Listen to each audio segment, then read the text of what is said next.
So I was working on a mix for another artist that I'm working on that signed to Def Jam called Nevaeh Jolie. And we're doing this mix called OTB. And I'm like thinking, dude, I met this producer and he's killing me. I said, dude, what are you missing? I said, you know, Lucas said we're gonna come by and Colin's gonna be there. I said, okay, cool, that'd be great. I could see the man in action. So he popped the box in. I said, well, what does this thing do? And he explained it to me. I said, bro, this sounds really warm and rich. I slapped the LAT on that thing, brought up the color, made a little thing, sprinkled a little fairy dust, took everything off the master bus. Mix was improved in 10 minutes. I gotta be honest with you. You really, really have to take the time and listen to the craftsmanship of the APB. You know, at first I said, what, you gonna get the cops after me? And I was like making jokes of it. But when he put this in my mix, and all kidding aside, I think it's probably one of the most unique box that's out there. It's an analog box, y'all, but it's digitally controlled. And you don't hear the schmutz. The box should be open so they can see what the hell's in there. It's like, it's pretty friggin' fascinating. And I really appreciate craftsmanship. That's a hell of a box. It's a hell of a box, and I'm very, very happy that's in part of my arsenal. It's like my secret weapon. I'm mixing an album for Brian Culbertson. He's a jazz pianist and funk jazz pianist, doing a couple R&B singles, and then recently mixed for super pop star J.J. Lin over in China. What else? Just did a K-pop mix for a group called Everglow, and then doing some other mixes for BTS coming up pretty soon. I probably use the CB101 and the retro compressor and AE600 and Futzbox. Those are probably my top four. Okay. That are just always flying on the channel, you know. Hey, I hear you have Bradley coming by the booth. He's got this new Liz Phair album. Well, it's a new single that came out in October that's doing really well at radio, but we've been working on an album, which will be done probably by this time next week. And you've worked with Liz Phair before, is that correct? That's right, yeah, I met her a long time ago, 29 years ago, actually, almost. Okay. And I produced her first 2 albums and a big chunk of her 3rd album. Yeah. Maybe perhaps you might have used a McDSP plugin or 2 in those sessions? Well, almost everything I mix when it comes in from another studio I put filter bank and or compressor bank on there. A lot of times it's compressor bank with a high pass filter, but specifically with Liz for tracking, we used an awful lot of the 6060 module channel, which allowed me to swap out the different modules. A lot of her vocals on this record are going through the Futzbox, not on tracking, but for mixdown. Colin does an incredible job. I mean, really, one of the first companies, when you first got Pro Tools back in the day, all the plugins were they were kind of neutral sounding. They kind of compressed, yes, but they didn't have a sound.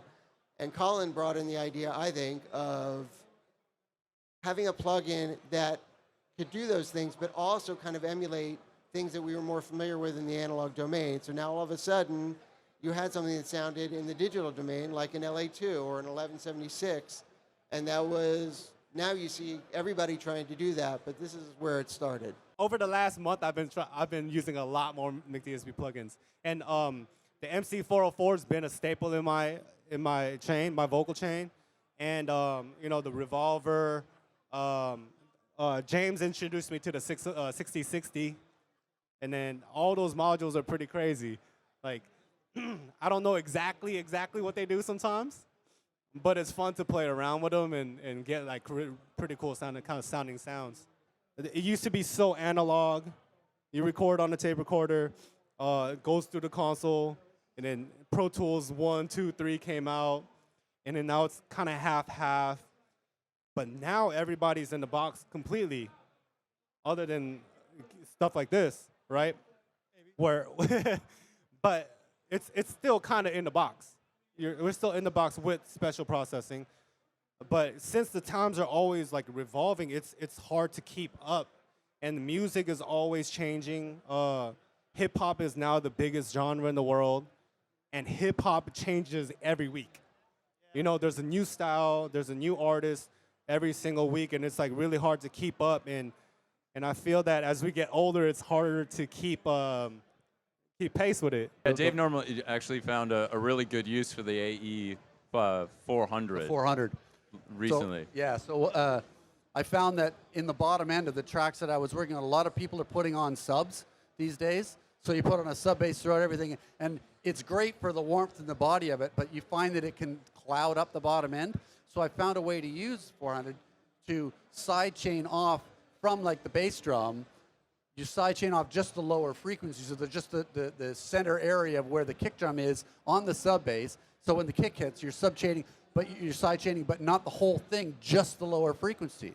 So you utilize that to kind of keep the body of it. You gain more headroom, but you get to have the whole body of it. But when the kick drum hits, it takes the focus. Because the problem with side chaining is always that like sucking, like you're all of a sudden the bass just goes away and comes back, and you kind of feels you're on like a creaky ship or something, you know? Right. So the nice thing about it is it just kind of ducks out those frequencies that you need to make the kick come out. And keep the clarity at the bottom end. And we were sitting in a bar, as we do, and I said to you, so have you ever thought about doing any hardware? And Colin went fucking white. And just sort of stared blankly. And he's like, maybe.